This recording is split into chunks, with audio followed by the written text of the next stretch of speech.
नरेंद्र कुमार जी। राधे राधे महाराज जी। महाराज जी, मेरा एक प्रश्न है। मैं एक कैंसर वैज्ञानिक हूँ।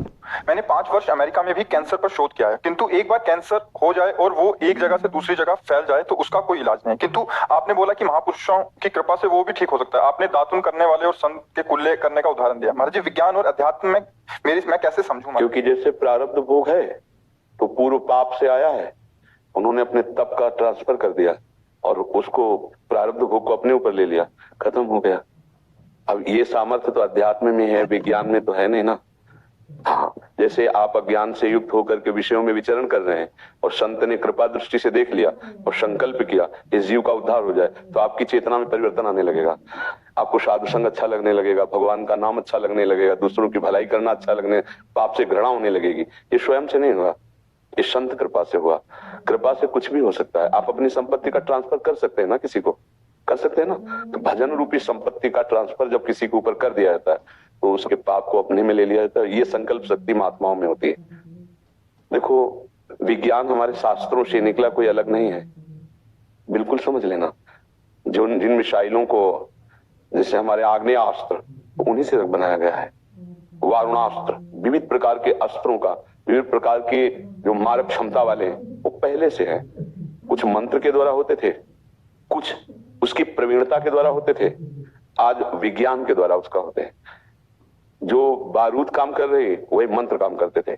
साधारण कुछ उठाया, मंत्र के द्वारा संकल्प साधा, प्रांत का प्रांत भस्म कर दिया। तो अलौकिक शक्ति और लौकिक शक्ति, तो लौकिक अलौकिक से ही आती है। तो विज्ञान शास्त्र से ही आया है। कोई भी ऐसा ज्ञान नहीं है जो हमारे शास्त्रों में न हो। शास्त्रों तक हमारी पहुंच होनी चाहिए।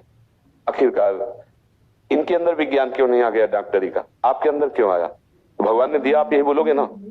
भगवान ने आपको इतनी प्रवीणता दी कि आप एक अच्छे डॉक्टर बन गए। इनके कर्म के अनुसार इनको प्रवीणता दी कि ये किसान है, एक को प्रवीणता दी कि घर संभाल नहीं पाता, और एक को प्रवीणता दी पूरे राष्ट्र को संभाल रहा है। ये भगवत प्रदत्त होता है, ये भगवान का दिया हुआ ज्ञान होता है। कैसे देते हैं? तो भेद क्यों करते हैं? समूहम सर्वभूतेषु, वो तो सबके प्रति समान भाव रखते हैं। हाँ, उसने पूर्व में तपस्या की, पूर्व में तप संचय किया, तो भगवान ने उसे योग्य बना दिया कि पूरे भारत की सेवा करो। उसने अपने पापों का संचय किया, तो भगवान ने दिखा दिया कि देखो तुम्हारे पाप का परिणाम है कि तुम अपने आप को भी नहीं संभाल सकते हो, खुद डिप्रेशन में पहुंच रहे हो। ये आध्यात्मिक को जब आप समझेंगे तो कोई आश्चर्य नहीं है, कोई आश्चर्य नहीं है। आपकी परम गति आप करना चाहें तो बहुत जन्म लग सकते हैं। अगर कोई भगवत प्राप्त महापुरुष कृपा कर दे तो दिनों में आपको अनुभव होने लगेगा कि हम अध्यात्म की कितनी ऊंचाई पर चढ़ गए। कोई अरब खरबपति हमको अगर अपना पैसा ट्रांसफर कर दे तो अभी अरब खरबपति हो गए। ऐसे भजन का ट्रांसफर होता है। संतों का स्वभाव होता है ऐसा, बहुत हट करके जब कोई, तो फिर उस पर करुणा उनकी पहले तो टालते हैं, फिर करुणा प्रकट हो जाती है। भगवान अपने वचन भले विशार दें लेकिन भक्त के वचन पूर्ण करते हैं। ये हमारे भगवान का स्वभाव और प्रभाव है। कोई सृष्टि का ऐसा विषय जो व्यक्ति से संचालित हो रहा हो, आप विज्ञान के द्वारा प्रमाणित करेंगे?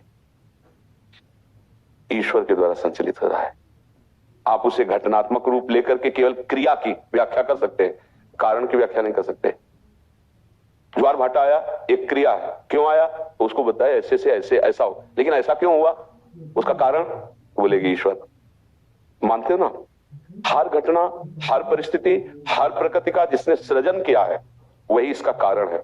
अगर थोड़ी भी श्रद्धा रखा जाए तो स्पष्ट समझ में आएगा कि कारण, अगर कारण तत्व चाहे तो सारे अपराध क्षमा कर सकता है और अभी निष्पाप कर सकता है। वो कह रहे हम तो हम सर्व पापेभ्यो मोक्षयिष्यामि मा शुचः। कई बार उदाहरण दिया, बार बार उदाहरण देने से समझ में आ जाए इसलिए कहते हैं। मुकदमा में हम हार गए, हमें फांसी की सजा हुई, लेकिन एक गुंजाइश है, राष्ट्रपति क्षमा कर सकते। अब इसमें चमत्कार क्या है? वो राष्ट्रपति है, उसका अधिकार है। ऐसे ही डायरेक्ट राष्ट्रपति से अगर हमारा संबंध नहीं बन पा रहा है तो राष्ट्रपति का कोई प्रियजन हो जो मेरी बात उन तक पहुंचा दे, उनकी बात मेरी तक, वो संत जन है। अखिल कोटि ब्रह्मांडों के अधिपति भगवान है। आपकी प्रार्थना में और संत की प्रार्थना में अंतर हो सकता है, तो जब दोनों मिलकर प्रार्थना करें तो चमत्कार प्रकट हो जाएगा। भगवान का अवतार भी प्रार्थना से ही होता है, तो दुर्लभ नहीं है। विज्ञान एक क्रिया को देखती है, अध्यात्म क्रिया और कारण दोनों को देखता है। अंतर इतना है, विज्ञान एक क्रियात्मक वस्तु, आप चंद्रलोक चले गए, लेकिन चंद्रलोक की रचना किसने की? आपको पावर किसने दिया? आपको साहस किसने दिया?